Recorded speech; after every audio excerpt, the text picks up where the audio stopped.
नमस्कार, आप देख रहे हैं हमारी खास पेशकश 14 के चक्रवर्ती और मैं हूं आपके साथ अंजनी कुमार सिंह। एक राजनेता जिसने मौजूदा राजनीति की दशा और दिशा को बदल दी, जिसकी लहर पर सवार होकर बीजेपी ने पराक्रम का परिचय दिया, और एक ऐसा राजनेता जिसकी अदा की दुनिया कायल हो गई।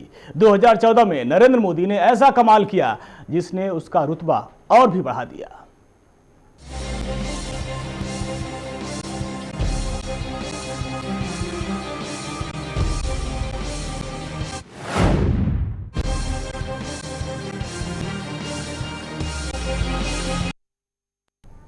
नरेंद्र मोदी नाम के सूरज का उदय यूं तो गुजरात में 2001 में ही हो गया था, लेकिन देश में नरेंद्र मोदी का जादू दिखना अभी बाकी था, और ये इंतजार भी जल्द खत्म हो गया। 2014 के लोकसभा चुनाव में जब बीजेपी नरेंद्र मोदी के चेहरे पर चुनाव लड़ी तो न सिर्फ उसे जीत मिली, बल्कि ऐसी कामयाबी उसके हाथ लगी जिसने एक इतिहास रच दिया। और इसलिए नरेंद्र मोदी को हम कह रहे हैं 14 के चक्रवर्ती।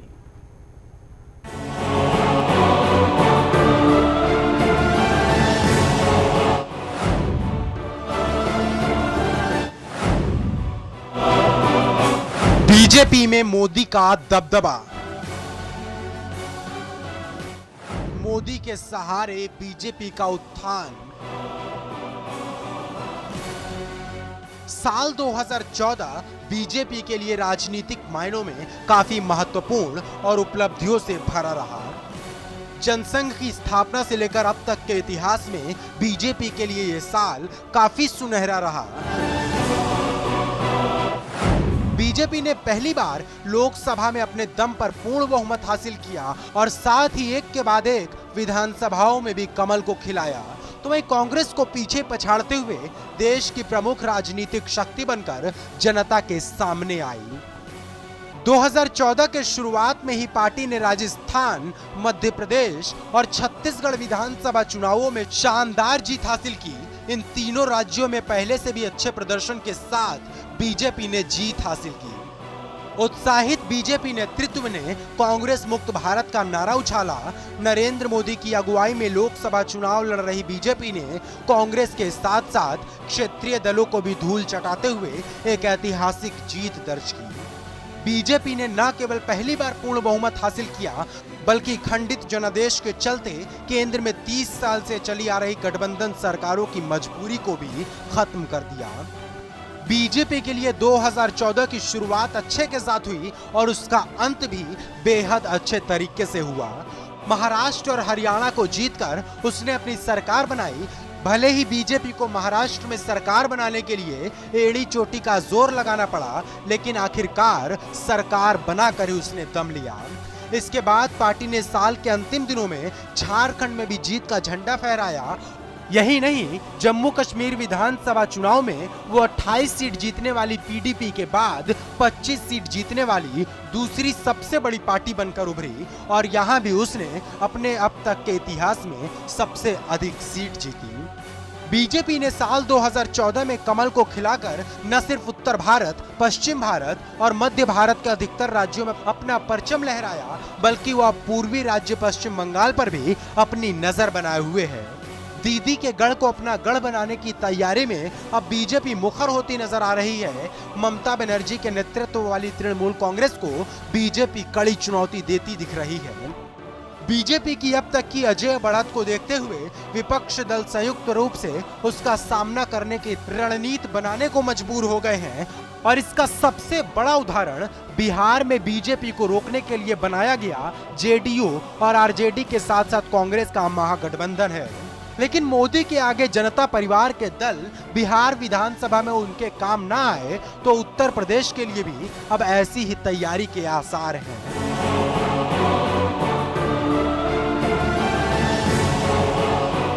सरिता रावत, चैनल 1 न्यूज। तो नरेंद्र मोदी ने एक अलग तरीके की राजनीति की शुरुआत की देश में और लंबे समय बाद किसी पार्टी को एक पूर्ण बहुमत मिलता देखा भारत में। हमारे राजनीतिक संपादक मनोज वर्मा जी हमारे साथ हैं। मनोज जी, आपका बहुत बहुत स्वागत है। मनोज जी, अगर हम ये कहें कि नरेंद्र मोदी 14 के चक्रवर्ती थे, क्या कितना आप इसको उचित मानते हैं? आपकी क्या राय है? देखिए, अगर हम हिंदुस्तान की आज़ादी के बाद से राजनीति को देखें, करीब 7 दशकों की 8 दशकों की जो राजनीति हमारी करीब हो चली है, उसमें नरेंद्र मोदी ने कई राजनीतिक उन धारणाओं को तोड़ने का काम किया, उन्हें ध्वस्त करने का काम किया, जो जिनके बारे में यह माना जाता था कि शायद भारतीय राजनीति में यह असंभव कार्य होगा, मोदी ने उसे संभव करके दिखाया। मसलन यह माना गया था कि कांग्रेस का जो सूरज है वो कभी हिंदुस्तान की राजनीति में अस्त नहीं होगा। सरकारें बदली हैं, मैं उसकी बात नहीं कर रहा, लेकिन जिस तरह से मोदी के नेतृत्व में भारतीय जनता पार्टी ने 2014 के चुनाव में कांग्रेस को पराजित किया और कांग्रेस विपक्ष की पार्टी होने का दर्जा भी प्राप्त नहीं कर पाई संसदीय चुनावों में, मुझे लगता है कि भारतीय राजनीति के इतिहास में यह सबसे बड़ा उलटफेर था। और यह उलटफेर करने वाला एक व्यक्ति था, वो था नरेंद्र मोदी, जिसने 2014 के चुनाव में भारतीय राजनीति को बदल के रख दिया और पूरी भारतीय राजनीति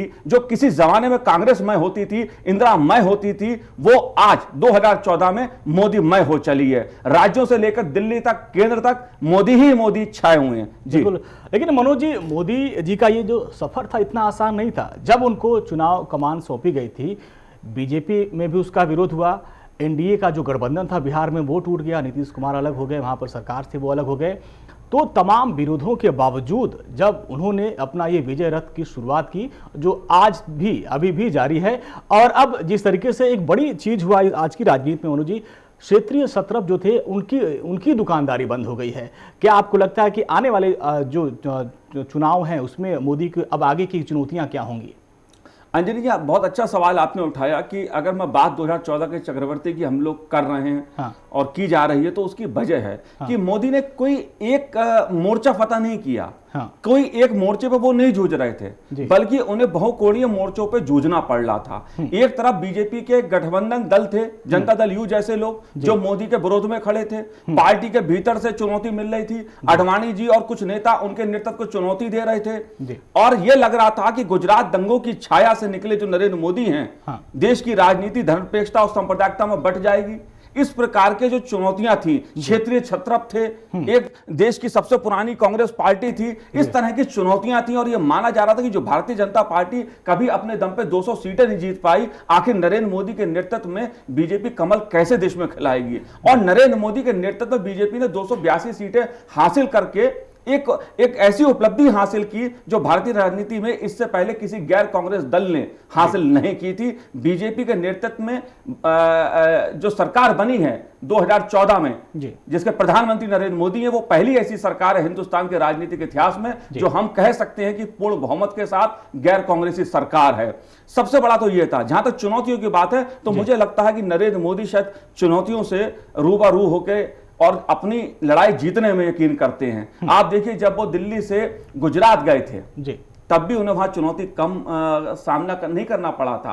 वहां पर केशुभाऊ पटेल से उन्हें मुकाबला करना था, सत्ता संघर्ष वहां था, फिर गुजरात दंगे हुए। गुजरात दंगों के बाद करीब 10 साल जिस तरह देश में विरोधियों ने उन्हें घेरने की कोशिश की, सड़क से लेकर कानून तक और संसद तक और राजनीति के मैदान में जिस प्रकार विरोधियों ने नरेंद्र मोदी को घेरा और उनसे नरेंद्र मोदी जूझे, चुनौतियों का सामना करा, और नरेंद्र मोदी ने न केवल गुजरात में विधानसभा चुनाव एक के बाद एक जीते, बल्कि उन्होंने भारतीय जनता के पार्टी के भीतर की जो नेतृत्व की लड़ाई थी उसको भी जीता, और ये यकीन दिलाया नेतृत्व को कि उनके नेतृत्व में भारतीय जनता पार्टी पूर्ण बहुमत हासिल कर सकती है। सबसे बड़ी चुनौतियां ये दो थी नरेंद्र मोदी के सामने, जिन्हें 2014 में नरेंद्र मोदी ने ध्वस्त करते हुए न केवल खुद प्रधानमंत्री बने बल्कि भारतीय जनता पार्टी के नेतृत्व में गैर कांग्रेसी सरकार की स्थापना की। बिल्कुल मनोज जी, जब 2001 में इनको भेजा गया गुजरात में, उस समय गुजरात एक भयंकर भूकंप से जूझ रहा था, करीब 20,000 लोग मारे गए थे, एक बड़ी चुनौती थी।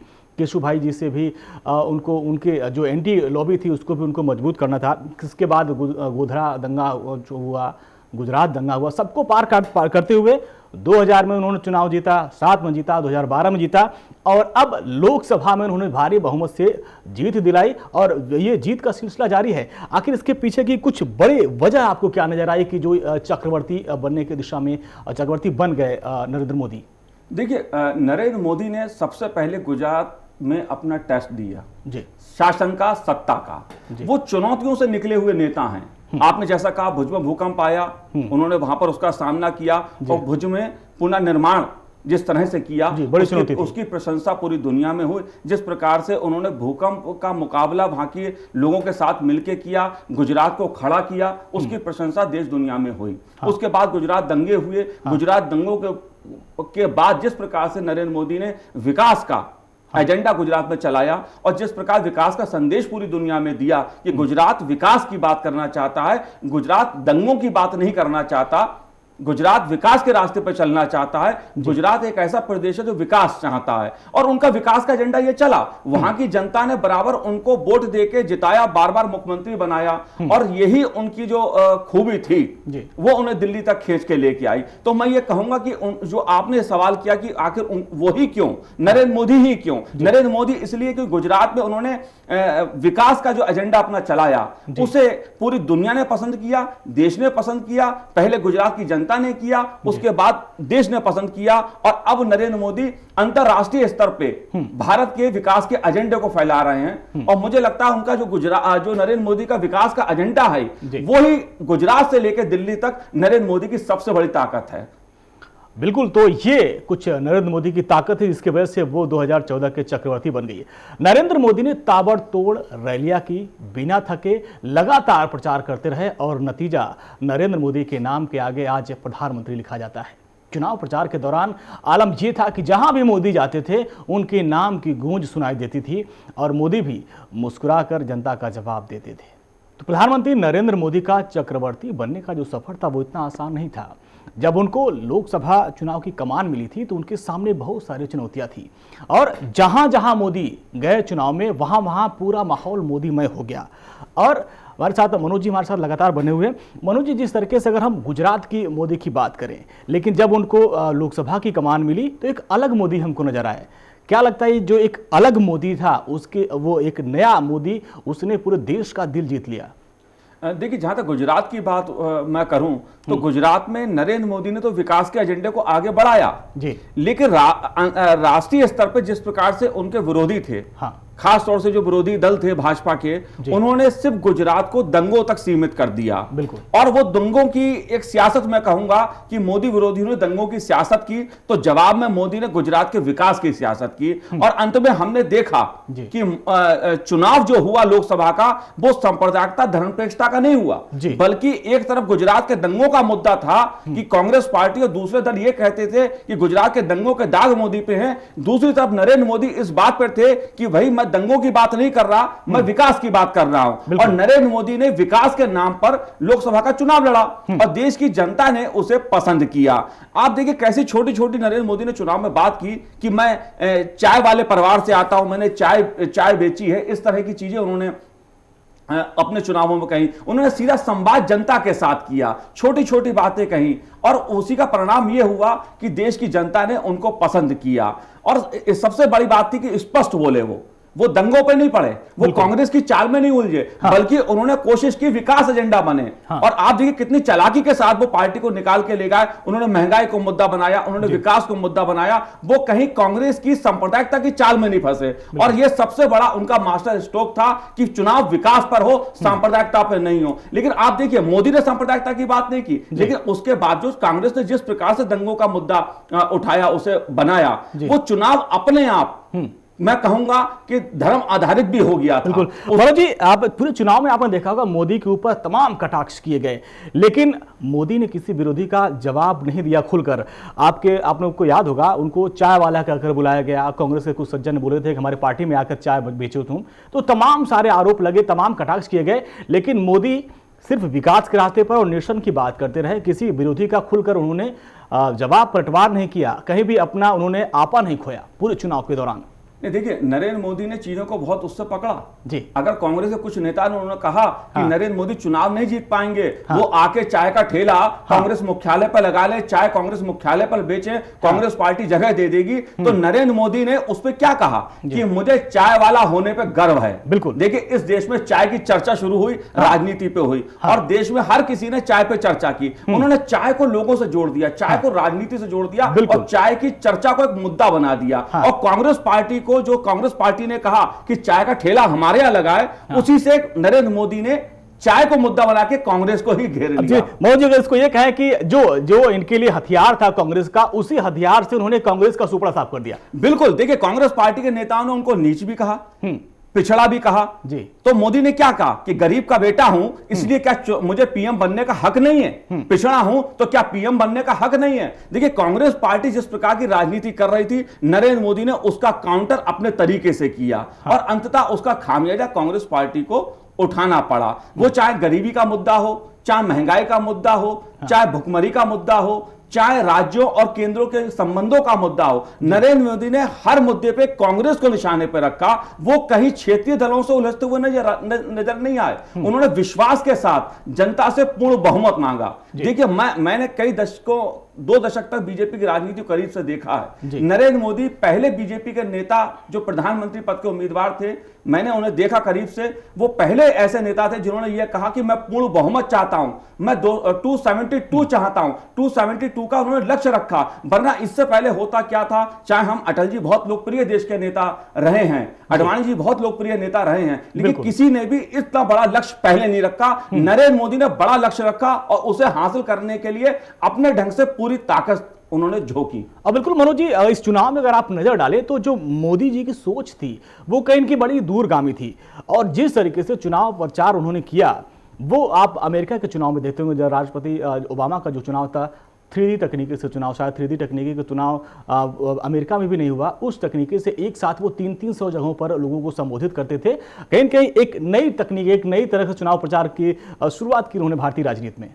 नहीं, बिल्कुल। देखिए नरेंद्र मोदी ने हमेशा जो आधुनिक तकनीक है जी, जो संचार की तकनीक है, उसको बाखूबी इस्तेमाल गुजरात में भी किया और उन्होंने देश के स्तर पे भी किया। देखिए नरेंद्र मोदी को यह बात मालूम थी कि भारतीय जनता पार्टी जो है वो 160-70 के आसपास उसका संख्या बल माना जाता है। देश में कई राज्य ऐसे हैं जहां बीजेपी कभी कोई सीट ही नहीं जीती, कई क्षेत्र ऐसे हैं जहां पर बीजेपी का प्रभाव नहीं था। नरेंद्र मोदी इस बात को जानते थे। उन्होंने क्या करा, तकनीक का इस्तेमाल किया और कहा मैं उत्तर से दक्षिण से, पूरब से पश्चिम तक जनता से सीधा संवाद करूंगा। और उसके लिए उन्होंने तकनीक का भरपूर इस्तेमाल किया, सोशल मीडिया का भरपूर इस्तेमाल नरेंद्र मोदी ने किया। उसके पीछे भी अंजनी एक वजह थी। वजह क्या थी कि देखिए देश में पहली बार 10 करोड़ ऐसे मतदाता थे जो पहली बार अपने मत का प्रयोग करने वाले थे, यानी 18 साल की उम्र के मतदाता, 18 या 19 साल की उम्र के। नरेंद्र मोदी जानते थे ये 10 करोड़ जो मतदाता हैं यही गेम चेंजर साबित होंगे, इसलिए उन्होंने सोशल मीडिया का भरपूर इस्तेमाल किया। और उस सोशल मीडिया का परिणाम यह हुआ कि भारतीय जनता पार्टी उन क्षेत्रों में भी जीती जहां बीजेपी इससे पहले कभी नहीं जीती, और भारतीय जनता पार्टी ने 282 का लक्ष्य प्राप्त कर लिया। और उनकी सरकार अपने दम पर दिल्ली में बनी। यह शायद उन राजनीतिक पंडितों को लिए भी चौंकाने वाला था जो यह मानते थे कि बीजेपी को 160 मिलेंगी, 170 मिलेंगी। लेकिन बीजेपी ने इस सोशल मीडिया के जरिए, नरेंद्र मोदी ने इस सोशल मीडिया की ताकत के जरिए ऐसी राजनीतिक बिसात बिछाई कि विरोधी चित हो गए और बीजेपी का कमल पूरे देश में खिला। अच्छा मनोज जी, इसमें जो 2014 का लोकसभा चुनाव हुआ उसमें एक चीज और भी है जो भारतीय राजनीति के लिए शायद मेरे हिसाब से बड़ा शुभ संकेत रहा। क्षेत्रीय दलों का जब से उद्भव हुआ और वो केंद्रीय राजनीति में जब से उनका इंटरफेस हुआ, तब से लगातार गठबंधन की सरकारें रही और लगातार आपने यूपीए सरकार को देखा किस तरह से वो मजबूर हो जाती थी। मनमोहन सिंह को मजबूर प्रधानमंत्री बोला जाता था, लेकिन मोदी के जादू में, मोदी की लहर में सारे क्षेत्रीय सत्रप खत्म हो गए। मुलायम सिंह परिवार तक सीमित हो गए, मायावती खत्म हो गई, नीतीश कुमार और लालू प्रसाद की कंडीशन तो ये हो गई थी वो अपने बेटी और अपनी पत्नी तक को नहीं जितवा पाए। तो जितने भी क्षेत्रीय दल थे ये समाप्त हो गए। क्या लगता है कि ये जो क्षेत्रीय सत्रप थे इनको समाप्त होने पर कहीं न कहीं भारतीय राजनीति, केंद्रीय राजनीति खासकर बात करें, ये राजनीति के शुभ संकेत रहा? नहीं, बिल्कुल। देखिए 30 सालों में जिस प्रकार से देश में विभिन्न दलों की सरकारें रही, मनमोहन सरकार रही, वाजपेयी की सरकार भी रही, गठबंधन की सरकारें रही, बीच में देवगौड़ा जी भी प्रधानमंत्री बने, गुजराल साहब भी प्रधानमंत्री बने, उनके नेतृत्व में भी गठबंधन सरकारें चली, चंद्रशेखर के नेतृत्व में भी गठबंधन सरकार कांग्रेस ने चलाई कुछ समय के लिए। लेकिन इन सबका परिणाम क्या हुआ? उसका असर देश के विकास पे पड़ा। और जो राजनीति थी वो गठबंधन की चौसर पे एक सौदेबाजी का जरिया बन गई थी। जो दल थे उनके लिए मंत्री पद, मंत्रालय महत्वपूर्ण हो गए थे। देश का, समाज का विकास पीछे कहीं ना कहीं छूट रहा था। इस देश की जनता 30 साल से इस राजनीतिक नाटक को देख रही थी। नरेंद्र मोदी भी बाखूबी जानते थे कि इस देश की जनता अब गठबंधन राजनीति से परेशान हो चुकी है। लिहाजा नरेंद्र मोदी ने पहले दिन से ही पूरा फोकस पूर्ण बहुमत और उन्हें स्पष्ट अपना एक लक्ष्य रखा, उसी पे फोकस रखा। तो मैं कहूंगा कि जो गठबंधन राजनीति की निराशा देश की जनता को थी, नरेंद्र मोदी ने उसे एक आशा की किरण दिखाई, एक विश्वास दिलाया कि नहीं, देश में एक दल की सरकार बेहतर शासन दे सकती है। नरेंद्र मोदी ने जो विश्वास की राजनीति की, एक राजनेताओं के ऊपर से जो विश्वास उठ रहा था, नरेंद्र मोदी ने उस विश्वास को, देश की जनता को यह भरोसा दिलाने में कामयाबी हासिल की। वो कामयाब रहा इस रणनीति में कि भाई मैं अच्छा शासन आपको दे सकता हूं, एक मौका मुझे दीजिए, मुझे 60 महीने दीजिए। आपने 60 साल उनको दिए हैं। नरेंद्र मोदी का ये सीधा संवाद जो था, ये उनका स्पष्ट बोली जो थी, उनकी जो ये राजनीतिक शैली थी, उसने देश की जनता को भी भरोसा दिलाया और देश की जनता ने भी छप्पर फाड़ के वोट बीजेपी को दिया कि चलो हम तुम्हें पूर्ण बहुमत देते हैं, अब हमें सरकार चला के दिखाओ। अच्छा, मोदी के सामने कई चुनौतियां थी और सबसे बड़ी चुनौती यह थी कि जो एक निगेटिव माहौल बन गया था पूरी राजनीतिक दलों को लेकर, अन्ना का आंदोलन हुआ, तमाम लोग सड़कों पे आ गए थे। एक विश्वास, जो जनता का विश्वास था राजनीतिक दलों पर, हमारे नेताओं से, वो टूटता जा रहा था। मोदी ने वो विश्वास पैदा किया। वक्त हो गया एक छोटे से ब्रेक का। ब्रेक के बाद हम बात करेंगे 2015 में मोदी के सामने क्या चुनौतियां होंगी। ब्रेक के बाद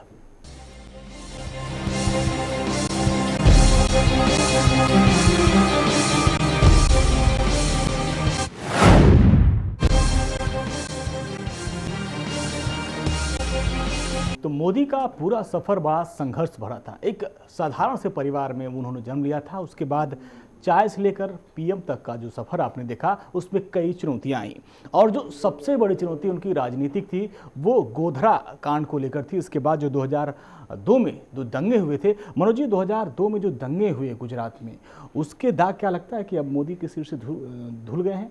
देखिए, वो एक, मैं कहूँगा, जो दंगे हुए वो एक दुर्भाग्यपूर्ण थे जी। और जो राजनीति दंगों पर हुई वो उससे ज्यादा दुर्भावनापूर्ण थी। राजनीति के लिए टारगेट किया गया नरेंद्र मोदी को, और गोधरा में जो कुछ हुआ और उसके बाद जो अहमदाबाद में हुआ, ना तो उसे हम ये कह सकते वो मुस्लिम विरोधी दंगे थे और ना हम ये कह सकते सिर्फ उसमें मुसलमान मरे या हिंदू मरे। देखिए, दंगे जब भी होते हैं तो उसमें इंसान मरता है, आम आदमी मरता है। और वही गोधरा से लेकर अहमदाबाद तक जो दंगे हुए, जो हिंसा हुई, उसमें आम लोग मरे। ये ठीक है कि उस पर दोनों तरफ से राजनीति भी हुई कि विरोधियों ने मोदी पे टारगेट किया और मोदी ने गुजरात दंगों को लेकर यह कहा कि जो विरोधी थे उन्होंने देश में ऐसा वातावरण बनाया कि जिसके चलते ये हालात पैदा हुए। और मैं एक चीज आपको बताऊं कि गुजरात दंगों के समय जो कार्रवाई गुजरात पुलिस ने वहां पर की, वहां पर जो अर्धसैनिक बलों ने कार्रवाई की, उसमें आप देखिए सबसे ज्यादा देश में जितने दंगे आज तक हुए हैं आजादी के बाद, और जो गुजरात में दंगे हुए उसमें सबसे ज्यादा दोषी लोग मारे गए, उसके सबसे ज्यादा दोषियों को सजा हुई है। ऐसा नहीं है कि वहां पर जो दंगे हुए उसे रोकने की कोशिश नहीं की गई, वहां की सरकार ने रोकने की कोशिश की गई और यही वजह है कि सबसे ज्यादा जो दंगों के दोषी पाए गए उन्हें सजा भी हुई है। और ये रिकॉर्ड में सारी चीजें हैं। ये बात अलग है कि गुजरात दंगों को लेकर नरेंद्र मोदी को घेरने की पूरी सियासत 10 साल तक चली। लेकिन मनोज जी, लगातार चाहे विरोधी हो चाहे जो भी दल हो, वो मोदी पर आरोप लगाते हैं कि कहीं न कहीं दंगे के इनके ऊपर भी आरोप लगाया गया कि आप चाहते हो तो दंगा रुक सकता था, लेकिन मोदी नहीं चाहे। ये यहाँ तक तो आरोप भी लगाया गया कि अमित शाह और मोदी के शाह पर भी वहां पर कुछ कार्रवाई की गई। नहीं, देखिए, ये एक विरोधी तो आरोप लगाते हैं, लेकिन जहां तक कोर्ट की जितनी भी सुनवाई अब तक हुई है और जो भी एसआईटी वगैरह की रिपोर्टें सामने आई हैं, उसमें कहीं भी नरेंद्र मोदी का हाथ सामने नहीं आया। और अंत में ये चीज गलत साबित हुई कि विरोधियों के जो आरोप थे वो राजनीति से प्रेरित थे। और जहां तक बात दंगों की जाए, दंगे कहां नहीं देश में हुए। दंगे होते हैं, कोई सरकार नहीं चाहती दंगे हों, लेकिन दंगे एक ऐसी घटना होती है जो घट जाते हैं दुर्भावनापूर्ण होते हैं, दुर्भाग्यपूर्ण होते हैं, और सरकार उन्हें रोकने की कोशिश करती है। नरेंद्र मोदी और अमित शाह ने भी उस समय रोकने की कोशिश की, लेकिन देश में जब हमेशा सांप्रदायिकता और धर्मनिरपेक्षता की राजनीति होती है, उसमें अपनी राजनीतिक खेमेबंदी होती रही है। लेकिन मनोज जी, उस समय भी वाजपेयी जी की सरकार थी केंद्र में, और वाजपेयी जी जब वहां पे गए तो उन्होंने मोदी जी से कहा था कि आप राजधर्म का पालन करो, कहीं न कहीं इस जंग की जिम्मेदारी लेते हुए आप पद छोड़ो। लेकिन इसके बाद राजधर्म का क्या तात्पर्य क्या निकाला जाए, उस पर क्यों नहीं अमल किया मोदी ने? देखिए, कहीं वाजपेयी जी ने कभी ये नहीं कहा कि मोदी जी पद छोड़ें। ये बात कभी नहीं थी। ठीक है, अगर चर्चा किसी ने की थी तो पार्टी उनके साथ खड़ी हुई थी, क्योंकि देखिए दंगों पे सियासत हो रही थी, और सियासत कौन कर रहे थे? विरोधी कर रहे थे। और ये बात भारतीय जनता पार्टी का नेतृत्व उस समय समझ रहा था कि अगर विरोधियों की साजिश में फंसकर नरेंद्र मोदी का इस्तीफा लिया गया तो इसके और दुष्परिणाम सामने होंगे, गुजरात में हिंसा और भड़केगी।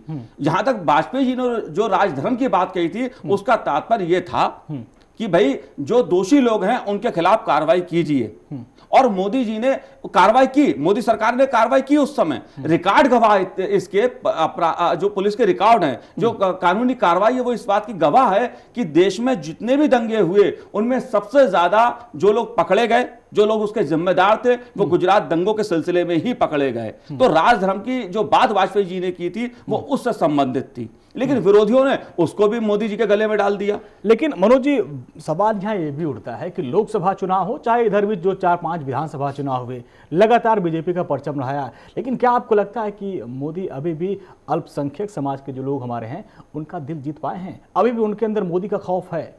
देखिए, मैं इस बात से सहमत नहीं हूं कि मोदी के को लेकर मुसलमानों में कोई खौफ है या अल्पसंख्यकों को खौफ है। नरेंद्र मोदी अब देश के प्रधानमंत्री हैं। वो जितने हिंदुओं के हैं उतने मुसलमानों के हैं, उतने ईसाइयों और सिखों के हैं। देखिए, राजनीति धर्म के नाम पर, सांप्रदायिकता के नाम पर इस देश में आजादी के बाद से हो रही है और आगे भी होती रहेगी। लेकिन आप देखिए उनका शासन देखिए। गुजरात में दंगे हुए, मोदी ने खुद कहा कि दुखद नहीं होने चाहिए थे, जैसे उन्होंने कहा गोधरा कांड नहीं होना चाहिए था, लेकिन गुजरात में 2002 के बाद कोई दंगा भी नहीं हुआ। यह भी सच है कि नरेंद्र मोदी ने 10 साल तक, 12 साल तक वहां ऐसा शासन दिया जहां पर उसके बाद कोई दंगा नहीं हुआ। और नरेंद्र मोदी लगातार इस बात का दावा करते रहे कि पूरे देश में अगर मुसलमान आर्थिक रूप से, सामाजिक रूप से कहीं सबसे ज्यादा संपन्न है तो वो गुजरात में है। और नरेंद्र मोदी ही नहीं, केंद्र सरकार ने भी, कई जो रिपोर्ट थी उनकी केंद्र सरकार की, उसमें भी इस बात का प्रमाण हमें देखने को मिला, जब बातें सामने आई कि भाई दूसरे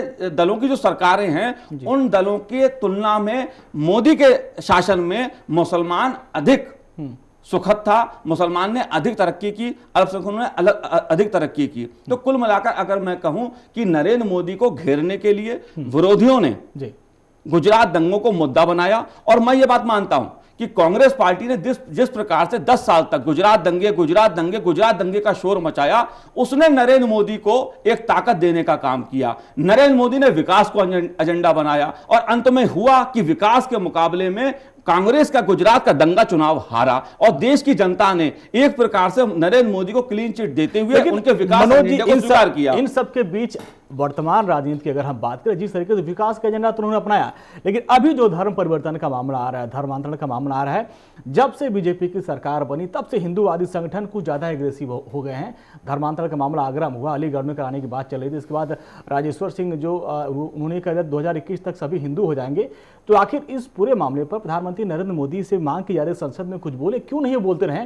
कहीं न कहीं अब एक अलग ठप्पा उनके ऊपर लगता जा रहा है कि वो किसी एक संप्रदाय से वो उसके पक्ष में है। वो इस पूरी कवायद के बाद एक और मौका मिल गया विरोधियों को। मैं मानता हूं कि नरेंद्र मोदी ने भले उस पर वक्तव्य ना दिया हो, हर बात पे प्रधानमंत्री का वक्तव्य देना कोई जरूरी भी नहीं है। कई मुद्दे पहले भी हुए हैं, जिन दलों की पहले सरकारें रही हो, चाहे वो कांग्रेस की रही हो, चाहे एनडीए की रही हो, या यूपीए की रही हो, या जनता परिवार की सरकारें रही हो, तो हर मुद्दे पे प्रधानमंत्री खड़े होकर वक्तव्य नहीं देते हैं। लेकिन जहां तक धर्मांतरण का विषय था, तो नरेंद्र मोदी की सरकार ने, उनके संसदीय कार्य मंत्री वेंकैया नायडू ने यह साफ कहा कि मोदी सरकार जबरन धर्मांतरण के खिलाफ है, लालच को देके धर्मांतरण के खिलाफ है, और सरकार चाहती है कि धर्मांतरण को रोकने के लिए एक सख्त कानून बने। जब सरकार ने यह स्पष्ट कर दिया, विपक्ष इस बात पे अड़ा रहा कि नहीं मोदी जी जवाब दे, मोदी जी जवाब दे। हर विषय पे मोदी जी का या प्रधानमंत्री का वक्तव्य देना संसदीय राजनीति में कोई जरूरी नहीं है। प्रधानमंत्री समझेंगे उचित तो इंटरव्यू कर सकते हैं, और सरकार ने संसद में कहा था अगर विपक्ष इस मुद्दे पर बहस चाहता धर्मांतरण पे तो बहस के लिए सरकार तैयार है, प्रधानमंत्री इंटरव्यू करेंगे और उस बहस का उत्तर गृह मंत्री राजनाथ सिंह देंगे, लेकिन विपक्ष उस मुद्दे पर तैयार नहीं हुआ। बिल्कुल, लेकिन जिस तरीके से पूरी कवायद हुई, धर्म परिवर्तन का मामला चला, उसका असर कहीं न कहीं लगता है कि जम्मू कश्मीर के चुनाव में भी दिखा। नरेंद्र मोदी का सितारा जो आज राजनीति के आसमान पर सबसे ज्यादा जगमगा रहा है और पूरी भारतीय राजनीति इसी के आगे पीछे घूम रही है। कैसे नरेंद्र मोदी ने अपने राजनीतिक जीवन की शुरुआत की और किन किन पड़ावों से अपनी जिंदगी में गुजरे, दिखाते हैं आपको। गुजरात में 1995 के विधानसभा चुनावों में भारतीय जनता पार्टी ने अपने बलबूते 2/3 बहुमत प्राप्त कर सरकार बना ली। 1995 में राष्ट्रीय मंत्री के नाते उन्हें 5 प्रमुख राज्यों में पार्टी संगठन का काम दिया गया। 1998 में उन्हें पदोन्नत करके राष्ट्रीय महामंत्री का उत्तरदायित्व दिया गया। इस पद पर वो अक्टूबर 2001 तक काम करते रहे।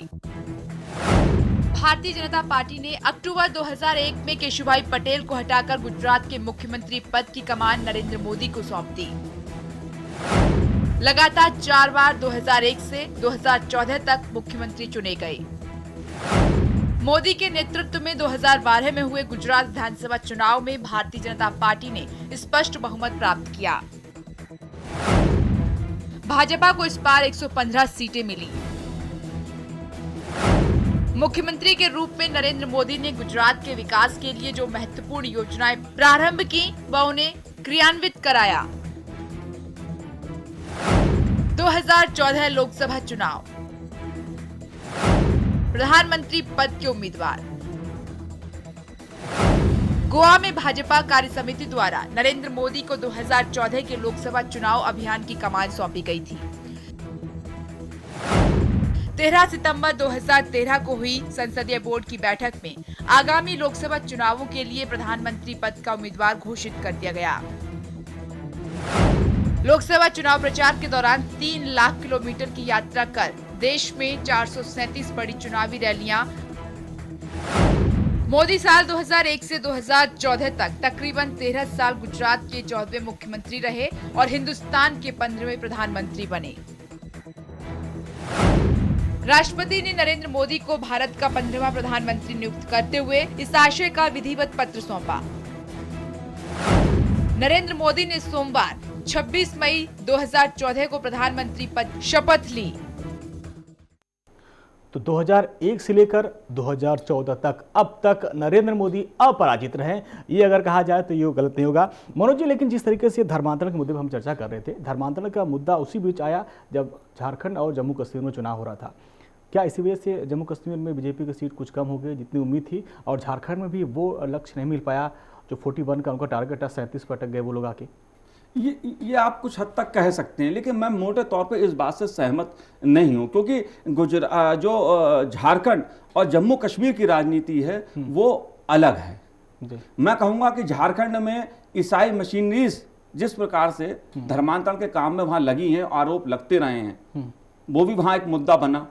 तो हम ये कहें कि केवल धर्मांतरण का मुद्दा था, उसका नुकसान ही हुआ, तो मैं समझता हूं हो सकता है झारखंड में इसका फायदा हुआ हो। जहां तक जम्मू कश्मीर की बात है, मुझे लगता है जम्मू कश्मीर अपने में एक ऐसा राज्य है जो हमें दूसरे राज्यों की राजनीति से अलग हटकर देखना चाहिए। आप देखिए कि बीजेपी सबसे ज्यादा वोट पाने वाली पहली पार्टी वहां बनी। जिस पार्टी को पिछली बार 11 सीटें मिली थी, इस बार उसने 25 सीटें पाई। और भारतीय जनता पार्टी इस चुनाव में जम्मू कश्मीर में एक ऐसी पार्टी बनकर उभरी है जिसके बिना सरकार कोई बन नहीं सकती। बन सकती है तो वो टिकाऊ होगी या नहीं होगी, क्या उसका एजेंडा होगा, कितनी चलेगी, ये भी तय नहीं है।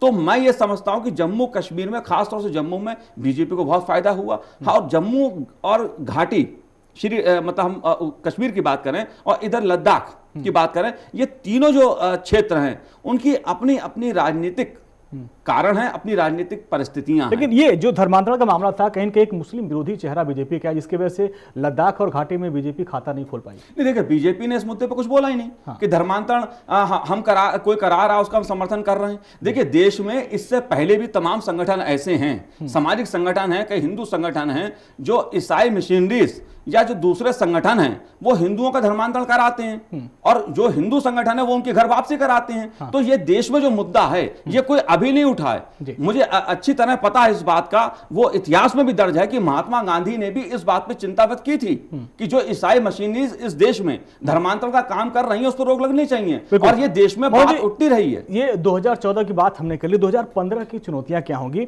और जो 2014 में एक सबसे बड़ी चुनौती थी, सबसे बड़ी पार्टी बनकर लोकसभा में तो आ गई, लेकिन राज्यसभा में उनकी संख्या कम है।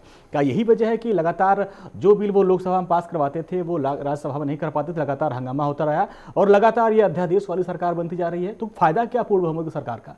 देखिए, ये बात ठीक है कि राज्यसभा में सरकार उतनी सुगमता के साथ काम नहीं कर पा रही जितना लोकसभा में कर पा रही है, और यही वजह है कि हमें साफ दिख रहा है, संसद के शीतकालीन सत्र में हमने साफ देखा कि लोकसभा ने ज्यादा काम करा, राज्यसभा ने कम काम किया।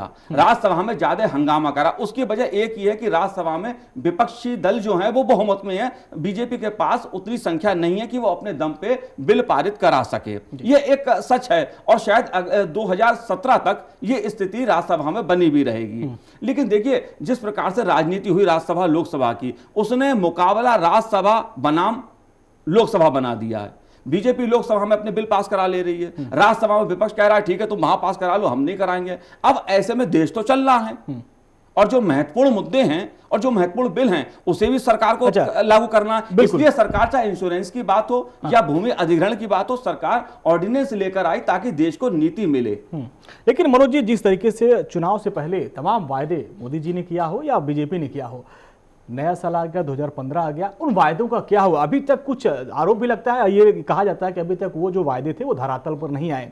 हालांकि कई स्कीम, जनधन योजना, तमाम वो किसान विकास योजना, तमाम योजना लेकर आए, लेकिन आपको क्या लगता है वो जो योजनाएं हैं वो धरातल पर कब दिखेगी? क्योंकि जनता तो देखती है, जिस तरह से आम आदमी पार्टी ने बिजली कम कर दिया, पानी दे दिया, वो तुरंत जो लाभ होता है वो जनता समझती है। दूरगामी जो लाभ होंगे वो उसको अब 2015 में क्या चुनौतियां होंगी, और ये जो वायदे किए गए थे उसका जवाब मोदी कब तक दे पाएंगे कि आखिर क्यों नहीं ये काम हो पाया? देखिए, इस सरकार को बने हुए 7 महीने का समय हुआ है जी। ये बात ठीक है कि नरेंद्र मोदी के सामने, उनकी सरकार के सामने सबसे बड़ी चुनौती जनता की जो आकांक्षा है, जनता की जो आशा है उसे पूरा करने की है। महंगाई कम हो, काला धन वापस आए, गरीबों का उत्थान हो, रोजगार बढ़े, निवेश आए, ये ऐसे सारे मुद्दे हैं जिसपे जनता ये चाहती है कि मोदी सरकार इस पे कुछ के दिखाए। हाँ। मेरा मानना यह है कि अभी मोदी सरकार को 6-7 महीने बने हुए हैं। हाँ। कोई भी सरकार आती है, शासन को समझती है, अपनी योजनाएं बनाती है और उन योजनाओं के क्रियान्वयन में कम से कम साल भर लगता है। मुझे लगता है कि 2015 का जो साल होगा नरेंद्र मोदी के लिए वो इस लिहाज से मैं कहूंगा चुनौतीपूर्ण होगा कि उनकी सरकार ने 6 महीने में जो एक दृष्टिकोण बनाया है शासन चलाने का, जो एक एजेंडा तैयार किया शासन चलाने का, 2015 में उसका क्रियान्वयन कितना हो पाता है, उसी के आधार पे 16 और 17 या 18 में चीजें तय होंगी कि मोदी सरकार ने कितना बेहतर शासन दिया। तो मेरा मानना यह है कि 6 महीने मोदी सरकार ने सत्ता को समझने में, सरकार को समझने में और एक शासन व्यवस्था कैसे बनाई जाए, एक मॉडल कैसा बनाया जाए, उसे तैयार करने में लगाया है। और अगला 2015 का जो वर्ष होगा वो मोदी के लिए योजनाओं के क्रियान्वयन की दृष्टि से चुनौती भरा होगा। बिल्कुल, तो ये चुनौती भरा साल होगा 2015 और इसमें बीजेपी और मोदी जी को ये करके दिखाना होगा कि जनता ने जो उन पर विश्वास जताया था, अब उस पर विश्वास पर उनको खड़ा करना होगा और जो योजनाएं उन्होंने बनाई है उसको धरातल पर दिखना होगा, तब दोबारा जनता उन पर विश्वास कर सकती है। और जिस तरीके से 2001 से इनका विजय का सिलसिला चला और अभी तक ये पराजित नहीं हुए, इसको देखते हुए हमने इनको 2014 का चक्रवर्ती कहा, तो ये कहना गलत नहीं हुआ। लेकिन अब जिस तरीके से 2015 आ गया है, नया साल है, नई चुनौतियां हैं और नए साल में बीजेपी और मोदी के सामने कई चुनौतियां हैं और उनको इस पे खरे उतरना है और जनता का विश्वास जीतना है। जो उन्होंने वायदे किए थे उसको पूरा करना है। फिलहाल हमारी खास पेशकश में इतना है। मनोज जी, आपका बहुत बहुत शुक्रिया इस पूरी बातचीत के लिए। आप देखते रहिए चैनल पर न्यूज।